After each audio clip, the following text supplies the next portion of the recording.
안녕하세요. 성경 통독 47번째, 48번째 시작하도록 하겠습니다. 저희들이 이번에 통독하는 범위를 차트를 통해서 같이 한번 확인해 보겠습니다.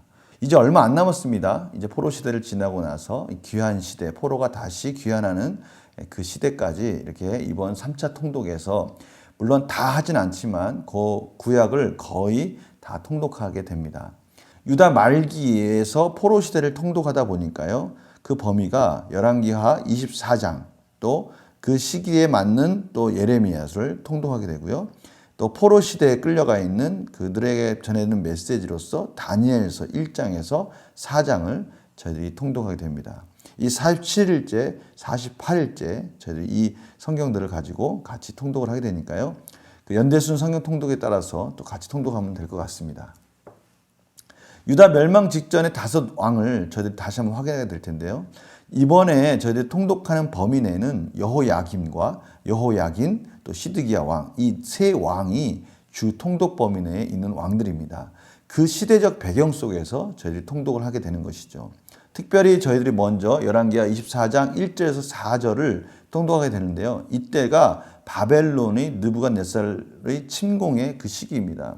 좀 구체적인 배경을 저희들이 좀 요약해 보면 이 바벨론이 갈그미스 전투에서 애굽의 바로 느고를 이기게 됩니다. 신흥 강대국 바벨론이 이기게 되는 것이죠. 이렇게 함으로 인해서 이 바벨론이 유다를 침공하게 되는 겁니다. 그렇게 함으로 인해서 조공을 애굽에 바치던 그 조공을 다시 바벨론에게 바치게 되는 것이죠. 그 당시에 이제 포로 1차 포로로 유다 백성들이 바벨론으로 끌려가면서 다니엘도 그때 같이 끌려가게 됩니다. 그런데요, BC 601년에 이 바벨론이 애굽 원정에서 패하게 됩니다. 이 패하게 되는 요 순간에 이 느부갓네살 왕이 이 바벨론에게 섬겼던 그 조공을 끊고 이 다시 친애굽 정책을 펴게 되는 것이죠. 근데 이것은 하나님께서 계획하던 예언하시던 내용들이 성취되는 것이었어요. 사실은 느부갓네살 왕이 이제 이 이유로 인해서 다시 유다를 침공하게 되고요.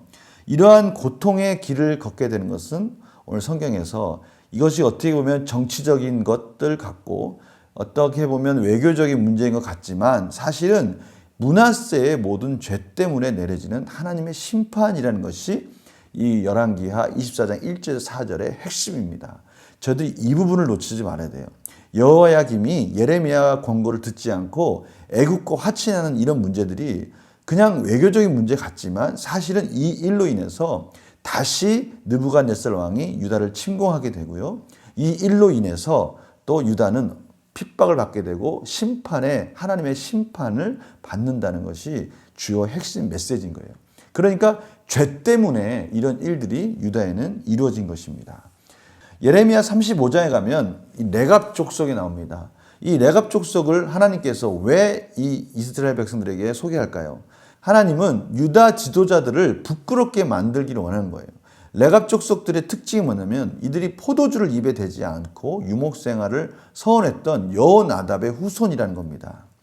이들이 200년 전에 서원에 순종한 그들의 모습, 200년 전에 우리는 포도주를 이제 입에 대지 않겠다라는 그 서원을 이들이 지키고 있는 겁니다. 이건 정말 하나님 백성을 부끄럽게 만드는 거예요. 한갓 조상들하고 그렇게 약속했던 그 내용들을 지키는 이 레갑 족속의 이 약속을 지키는 이 신실함이 천지 만물을 창조하신 하나님과의 약속을 지키지 않는 이스라엘 백성들과 대조가 되는 겁니다. 그래서 예레미야 35장의 핵심 단어는요. 동사 듣다라는 거예요. 듣다. 들으라 이스라엘이라는 신명기 6장 말씀과 같이 이 듣다라는 뜻이 뭡니까? 레갑 족속이 자신들의 조상과 조상의 명령에 순종하는 것을 표현하기 위해서요. 8절, 10절, 14절, 18절에 또 사용됐고요. 13절, 14절, 15절은 하나님의 백성이 하나님께 순종하지 않는 것을 표현하는 겁니다. 듣지 않는 것을 표현하는 겁니다. 듣다라는 것은 순종과 연결되어 있는 동사인데요. 바로 이 단어가 계속 등장하면서 조상들과 서원했던 것을 지키는 이 레갑 족속과 하나님과 서원했던 약속했던 언약을 지키지 않는 이스라엘 백성들을 대조시키면서 이스라엘 백성들 지도자들 제사장들을 부끄럽게 만드는 그러한 예로서 바로 이 레갑 족속을 하나님께서는 이스라엘 백성들에게 보여주는 것입니다. 예레미야 23장 9절에서 40절을 보면 여기는 이제 거짓 선지자하고 예레미야와의 대결 구도가 나오는 겁니다. 예레미야 23장 9절 40절은 거짓 선지자들에 대한 질책. 북왕국 선지자들은요, 바알을 섬깁니다. 그러다 보니까요, 당연히 예레미야는 이 거짓 선지자들로부터 미움을 받게 되는 것이죠. 하나님이 예레미야 편에 계시다는 것을 분명하게 말씀하십니다. 예레미야는 백성들에게 그들의 우상 숭배와 제약된 행위를 분명하게 선포하고요. 그들을 고치기 위해서 하나님이 보낸 선지자라는 것을 분명하게 확인하고 있습니다. 예레미야는 하나님이 함께 하시지만 참 선지자들하고 주장하는 이 거짓된 자들, 하나님은 그들과는 대항하겠다라고 그렇게 말씀을 하시는 것이죠. 예레미야 18장 18절에서 20절을 보게 되면요, 원수들을 벌해달라고 예레미야가 기도하는 장면이 나오고요. 또 19장에 상징적인 또 퍼포먼스가 한 장면 나옵니다. 바로 오지병을 깨트리는 그런 행동을 통해서 우상을 섬기는 이스라엘 유다 백성들이 그렇게 산산이 깨지는 심판을 당할 것이다 라는 것을 보여주는 것이죠. 참 회복 불능의 상태, 정말 다시 회복할 수 없는 그러한 상태의 심판을 받을 것이다 라고 말씀해 주시는 그러한 퍼포먼스를 또 보여주십니다. 제사장 바스홀이 나옵니다. 성전 구역 안에 공공질서를 유지할 최고의 책임자인데요. 그가 예레미야를 심하게 괴롭힙니다. 구타하고요. 목에 씌우는 나무고랑을 채워서 가두고 또 학대를 하는 그런 장면이 나옵니다. 왜냐하면요, 예레미야가 하나님의 바른 메시지를 전하지만 그러한 바른 메시지를 전하는 것들이 그것을 듣는 자들에게는 정말 욕같이 들리는 거예요. 저주같이 들리는 거예요. 하나님은 그들을 깨우치고 돌아서라고 말씀하시는 메시지가 마음이 강팍한 자들에게는 그것이 자신을 욕하는 것 같고 저주하는 것 같이 들리니까 예레미야를 핍박하는 것입니다. 그런 말을 하는 예레미야가 미운 거죠. 열왕기하 24장 5절에서 9절 여호야김이 죽고요. 여호야긴이 즉위를 하지만 3개월밖에 치리를 하지 못합니다. 이 부분의 병행 구절이 예레미야서 22장 18절 30절, 예레미야 13장 15절 27절입니다. 여호야김이 죽고 여호야김이 왕이 되었으나 오직 3개월만 치리하게 되고요. 근데 참 안타까운 것은 그 3개월 동안마저도 여호와 보시기에 악을 행한다라는 것입니다. 열왕기하 24장 1절 17절은요. 역대하 36장 5절에서 10절과 병행 구절인데요. 이 부분에 또 예레미야 24장 무화과 두 바구니 상징까지 저희 같이 통독하게 되는데요. 여호야긴은요, 느부갓네살 왕 통치 8년째 항복하고 포로로 끌려가서 37년을 바벨론에서 사는 신세가 되죠. 그러니까 느부갓네살 왕이 2차 유다를 침공하는 그때 2차 침공 때요, 여호야김의 숙부 mat단이아 이름을 시드기야로 고칩니다. 그래서 왕으로 세우는 것이죠. 이 시드기야는 요시야 왕의 셋째 아들입니다. 이 느부갓네살은요, 왕궁과 성전을 약탈하고요, 왕족을 포로로 잡아가는데 이때 당시에 2차 포로로 끌려가는 인원이 10,000명 정도 되고요. 이때 에스겔 선지자도 끌려갑니다. 예레미야 24장 1절 10절을 통해서요, 하나님은 분명하게 유다는 바벨론 포로로 끌려가야 된다라고 말씀을 하시는 거예요. 바벨론 포로로 끌려가기만 하면 좋은 무화과로 잘 보살펴서 다시 돌아오게 할 것이다. 하나님이 치유하고 회복해서 다시 하나님의 백성으로서 하나님께 예배드린 자로 세울 것이다. 이걸 좋은 무화과로 비유를 합니다. 그러나 끝까지 포로로 끌려가지 않고 심판을 받지 않겠다라고 고집하는 자들은 유다의 남은 자들이고 그들은 나쁜 무화과가 되고 그들은 당연히 나쁜 무화과들은 버리게 되는 것이죠. 그런 것들을 예레미야를 통해서 하나님께서 선포를 하게 되는 것이죠. 그래서 포로 시대를 좀 정리해 보면 이렇습니다. 다니엘이 사역하는 그 사역 시기가 605년부터 536년인데요. 597년에 2차 포로로 여호야김 왕과 에스겔이 잡혀가는 것이죠. 그 다음에 593년에서 559년은 에스겔의 사역이고요. 586년에 3차 포로 시드기야 왕이 잡혀가고요. 남왕국이 바로 이 586년에 멸망하게 됩니다. 그리고요, 550년에 고레스가 바사 제국을 세우게 되고요. 539년에 이 페르시아에 의해서 바벨론이 멸망하게 되고요. 이 바벨론이 멸망하는 이 시기에 고레스가 칙령을 선포함으로 인해서 이제 포로 귀환 시대가 열리게 되는 것이죠. 그래서 이 시기에 다니엘서를 저희들이 통독하게 되는데요. 이 다니엘서의 주제는 자신이 뜻대로 왕들을 세우시고 제거하시는 역사와 제국에 대한 하나님의 주권을 보여주는 것이 바로 이 다니엘입니다. 이 세상의 모든 왕국은 종말을 맞을 것이며 결코 사라지지 않을 주의 나라로 대체될 것이다. 이것이 이제 2장의 신상, 여러 가지 재료로 만든 신상을 비유하면서 그것을 확증해 주고 있는데요. 신실한 자들은 이 최후의 왕국에서 높임을 받아서 영광과 존귀와 영원한 생명을 얻게 될 것이다. 이것이 바로 다니엘서의 큰 주제라고 할 수 있습니다. 구성은요, 크게 두 부분으로 나눌 수 있습니다. 1장에서 6장은요, 궁정 이야기인데요. 이 다니엘과 세 친구의 내용들이 주 내용들로 이루어지고 있습니다. 포로로서의 신실한 삶의 본보기를 보여주면서 하나님의 백성이 타국에서 나그네로 어떻게 살아야 하는지를 보여주는 모델로서 1장에서 6장이 그려지고 있습니다. 돌아오는 주일 오후 예배 때 바로 이 다니엘서 타국에서 나그네로 산다는 게 어떤 의미인가, 이 부분을 가지고 제가 말씀을 전할 예정입니다. 7장에서 12장은요, 묵시적 환상을 보여줍니다. 하나님의 백성에게 현재의 박해와 고난에도 불구하고 하나님이 모든 것을 주관하시며 궁극적으로 승리하실 것임을 재확인시켜주는 것이죠. 이 세상의 능력과 권세는 패배하고 심판을 받으나 성도들은 보상을 받을 것이다. 이것이죠. 하나님께서 이 다니엘서를 통해서도 마찬가지지만 예레미야서를 통해서도 마찬가지고요. 남쪽 유다가 멸망하는 시기에 하나님이 말씀하시는 것도 동일한 메시지입니다. 그 메시지의 핵심이 뭡니까?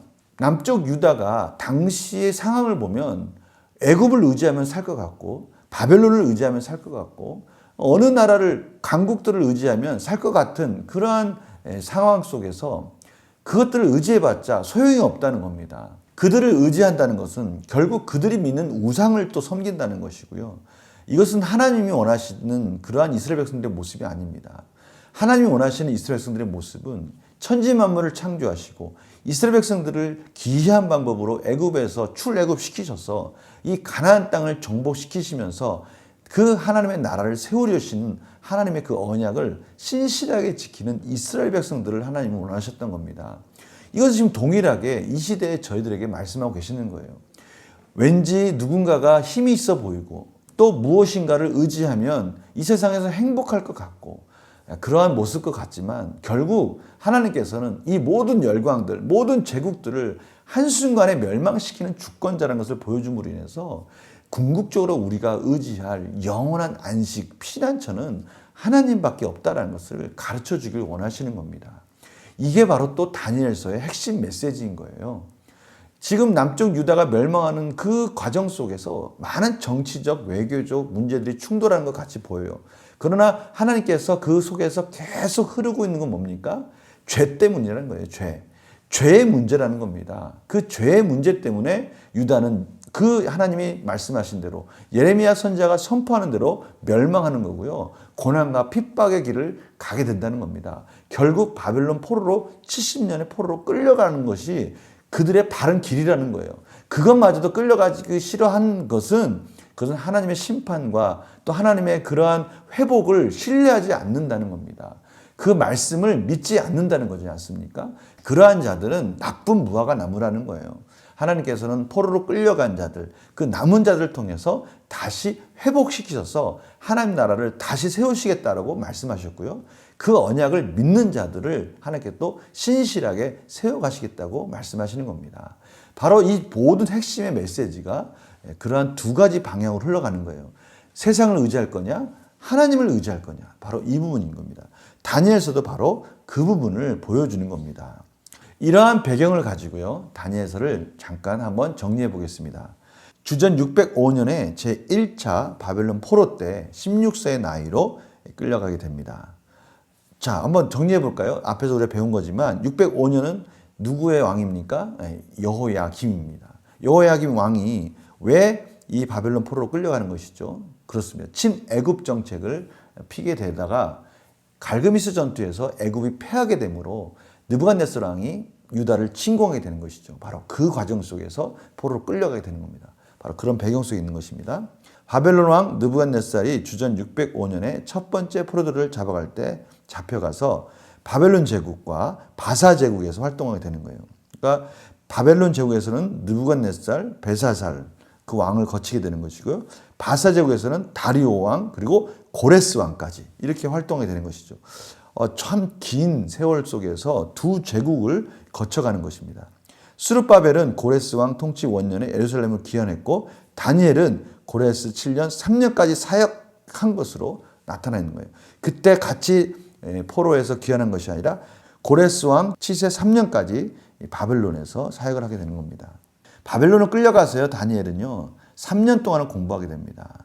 다니엘이라는 뜻은요, 하나님께서 나의 심판자이시다라는 그런 뜻을 가지고 있습니다.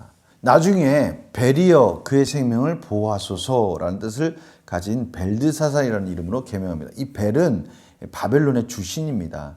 그러니까 이제 바벨론에 와서 바벨론식으로 이름을 바꾼 거죠. 바벨론의 신인, 주신인 이 벨이 그의 생명을 보호하소서라는 의미에서 벨드사살이라는 이름으로 개명하게 되는 것이죠. 하나님께서 주신 꿈 해몽 능력으로 인해서 느부갓네살 왕 때의 왕궁의 높은 지위에 올라가게 됩니다. 이 당시에 이스라엘 사람들은 어떠한 생각을 하고 있었을까? 하나님의 러브레터는 이렇게 표현하고 있습니다. 다니엘 시대를 살았던 하나님의 백성들은 안전 그물망 없이 공중에 던져진 느낌이었을 것이다. 그렇죠. 포로로 끌려간 그들의 상태를 말하는 겁니다. 그들은 하나님의 약속을 오랫동안 잘못 해석해왔다. 그들은 다윗의 왕자가 절대 비어있지 않을 거라는 소망을 품고 살아왔다. 그들은 거룩한 도시가 파괴되고 하나님이 계신 거룩한 성전이 파괴되리라고는 상상도 못했다. 이스라엘 백성의 신학과 그들의 기대는 모두 무너졌다. 하나님은 무엇을 하고 계시는가? 우리가 섬긴 하나님은 도대체 어떤 하나님인가? 우린 장차 무엇을 믿고 살아야 한단 말인가? 바로 이 포로로 끌려가서 이스라엘 백성들이 가지게 되는 이 정체성의 혼란을 말하는 것이죠. 하나님은 다니엘 선지자를 통해서 그 느부갓네살 꿈을 꾼 그 꿈을 해몽해 주면서 참 하나님이 어떻게 역사를 주관하시는지를 보여주시는 거예요. 그러니까요, 한번 생각해 보시기 바랍니다. 바벨론으로 포로로 끌려온 이스라엘 백성들이 왜 정체성 혼란을 갖게 된 겁니까?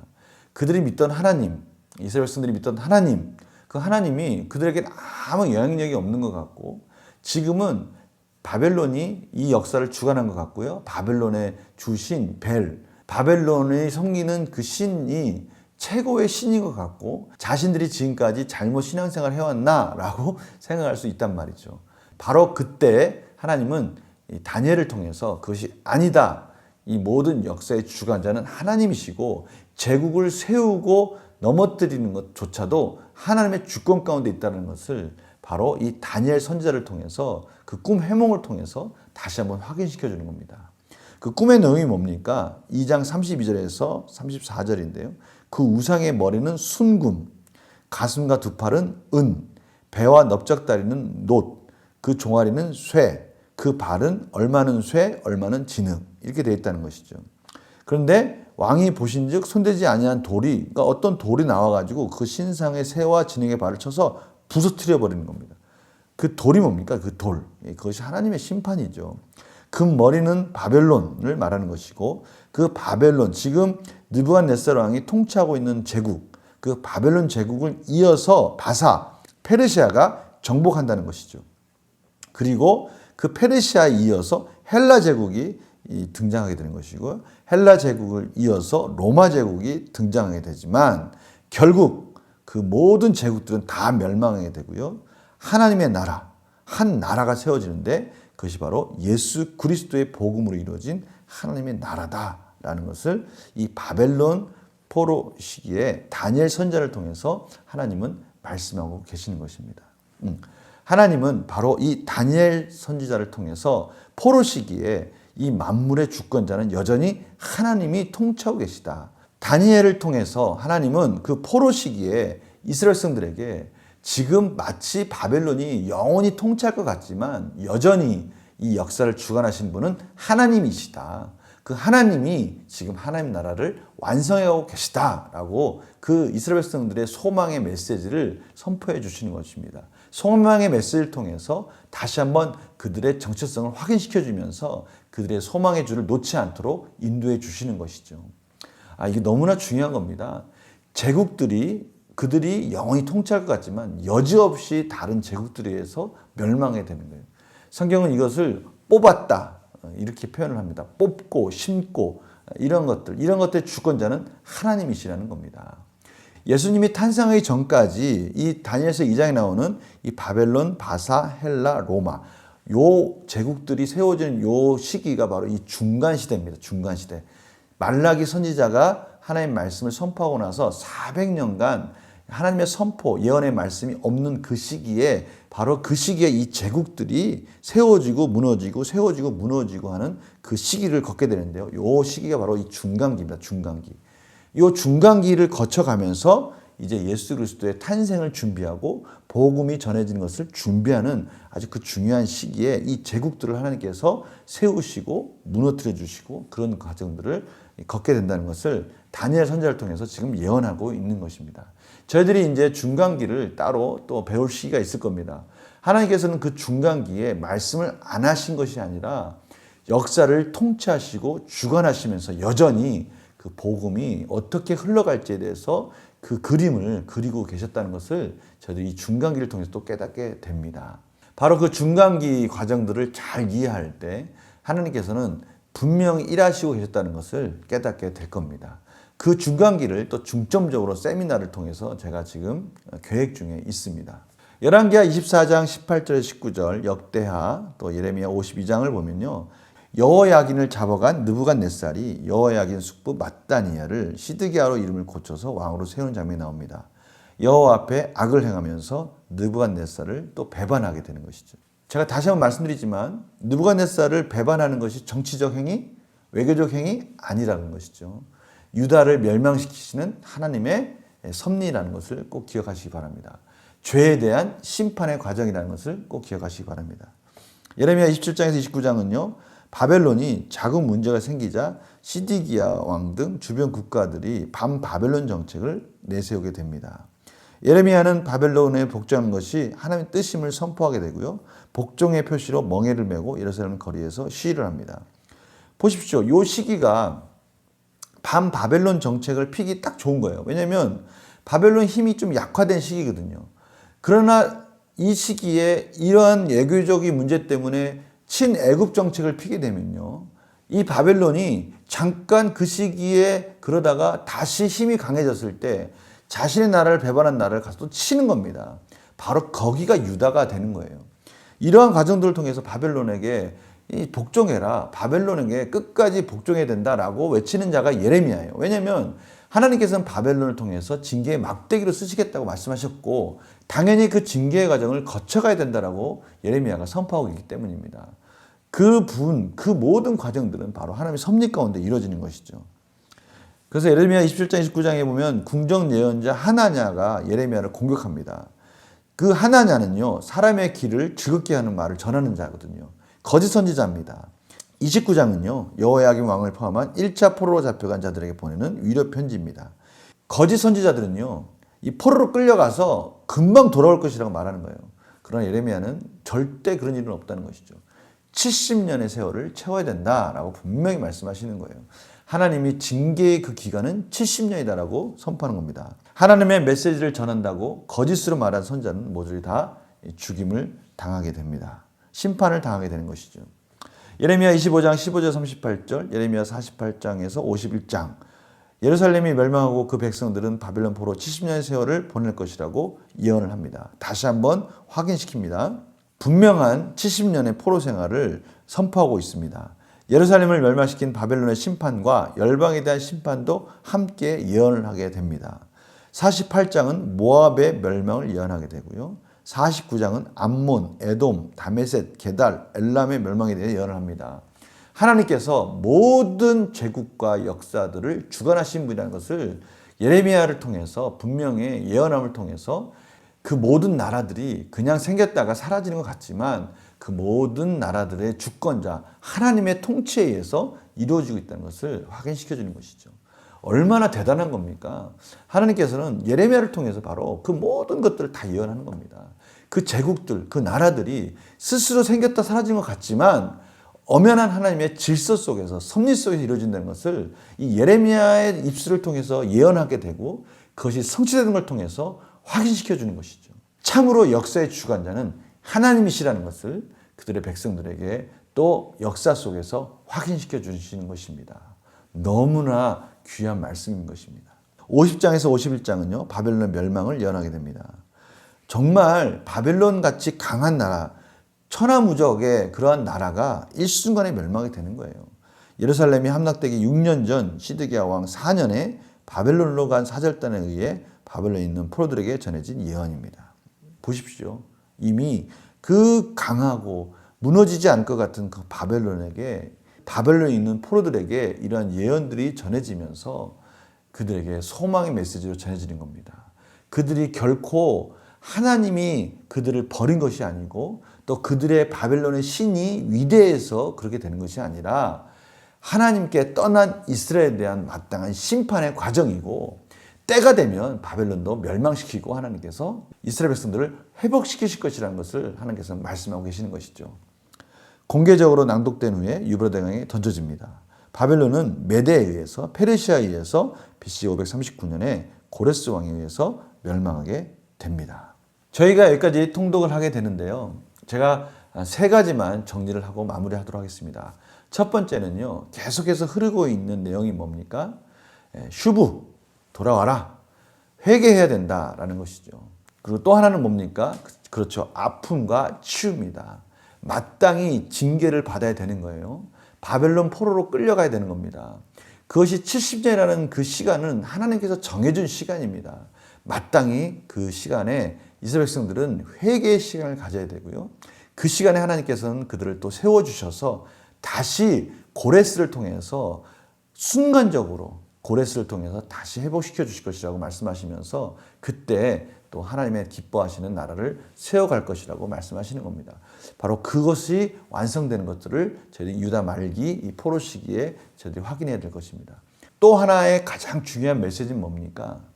역사를 주관하는 것이 마치 제국들에 의해서 주관되는 것 같지만 정말 작고 초라한 이스라엘 백성들이 그 열강 속에서 그들에 의해서 눈치 보고 기웃기웃하면서 살아야 잘 사는 것 같지만 참 주인은 하나님이시라는 거예요. 역사의 주관자는 하나님이시기 때문에 이스라엘 백성들은 하나님을 바라봐야 된다는 겁니다. 많은 제국들이 흘러가고 있지만 그 제국들을 심고 뽑고 하는 것들은 하나님의 섭리 속에 이루어지는 것이라는 것이죠. 하나님의 역사적 주권 속에서 이루어진다는 것을 확인시켜 주는 겁니다. 그러니 겉으로 보는 것만 가지고 이스라엘 백성들이 판단하지 말고 하나님의 언약의 메시지를 붙들라는 겁니다. 저는요, 이 메시지를 보면서 혹시 이런 거 생각나지 않습니까? 꼭 우리나라 같지 않습니까? 우리나라. 미국이 있고요. 중국이 있고요. 러시아가 있고요. 또 일본이 있습니다. 이 뭐 주변에 있는 많은 나라들, 소위 말하는 그 당시 고대의 어떤 제국들의 모양을 흉내내고 있지 않습니까? 이러한 식의 우리나라가 가야 할 방향은 뭡니까? 우리 믿는 자들이 깨달아야 될 것은 무엇입니까? 하나님 나라예요. 하나님 나라. 하나님을 의지하는 나라. 하나님을 붙드는 나라. 그럴 때 우리는 하나님께 쓰임받는 나라가 될 수 있다는 겁니다. 우리들 각자에게도 적용할 수 있지 않습니까? 저희들 삶 속에서 무엇을 의지하고 있습니까? 마치 제국과 같이 힘이 있는 그런 것들, 힘이 있어 보이는 것들, 그런 것들을 의지하는 것이 아니라 그들은 언젠가는 하나님께서 심기도 하지만 뽑기도 하고 마치 그들이 힘이 있어서 강한 것 같지만 하나님은 어느 순간에 일순간에 무너뜨리는 것들을 보여주시는 거 아닙니까? 그 천하무적 같은 바벨론이 바사에 의해서 한순간에 무너지는 겁니다. 이런 것들을 통해서 참으로 우리가 의지할 분은 여호와 하나님, 역사의 주관자 되시는 여호와 하나님, 창조주 되시는 여호와 하나님, 그분만을 의지해야 한다는 것을 이번 통독 기간을 통해서 다시 확인하게 되는 겁니다. 이러한 모든 과정 속에서 참으로 저희들이 하나님의 마음을 깨달았으면 좋겠어요. 돌아와라. 참으로 여호와만을 의지하는 자가 참 피난처를 만나게 되고 진정한 샬롬을 경험하게 될 것이다. 이런 놀라운 하나님의 메시지를 저희들이 깨닫고 또 그 메시지 속에서 소망의 은혜의 시간이 되는 귀한 통독 시간이 되기를 간절히 축원합니다. 다음 시간에 또 뵙도록 하겠습니다. 안녕히 계세요.